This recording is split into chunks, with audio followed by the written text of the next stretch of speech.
These are dangerous times for Christians in Iraq. The northern city of Mosul have witnessed a wave of Muslim violence against Christians.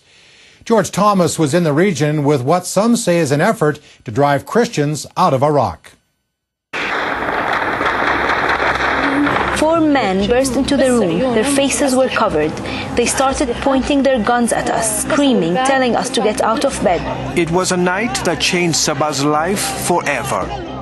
They tied my husband's hands, blindfolded him, and threw him into the back of the car. Within hours, the call came in from Sunni insurgents who had kidnapped her husband. How much money did they ask for your husband? $50,000. I did not have that kind of money. 10 days later, his body was dumped on the side of a road in the northern Iraqi city of Mosul. All the bones in his body were broken. He was hacked repeatedly and choked to death. His crime being a member of Iraq's tiny Christian community. Her husband was killed 4 years ago. Today, she faces another unimaginable crisis. On October 4th, radical Muslims in Mosul started killing Christians. Sabah, along with thousands of Christians, fled their homes after extremists threatened to kill them if they didn't convert to Islam. Yes, that's the pressure we faced. Most of the Christian families were paying money to Al-Qaeda in exchange for protection, but that money got us nowhere. Today, she and dozens of Christian families have sought refuge in this cultural center outside Mosul. We used to have parties and different meetings in this hall, but now we've converted it into a place for these refugees.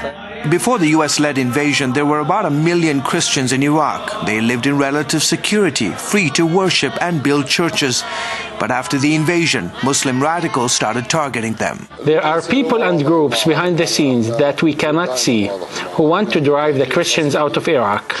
This is nothing short of an ethnic cleansing of a specific group of people. Dr. Hussein Sinjari, a human rights activist, blames Al-Qaeda and other Sunni insurgent groups for the violence against Christians. This is the fundamentalist Islam. This is the fascist Islam. This is the Qaeda. This is the Islam al-Qaeda, and they don't like the other. Church leaders here estimate that most of Iraq's Christians have now fled or been killed, and about 13,000 have left Mosul. They're part of the more than 4 million Iraqis the United Nations says have fled their homes since the war began. We are glad that Saddam is gone, but I must tell you that at least we felt safe back then. No one ever dared to attack us. Now we are being killed.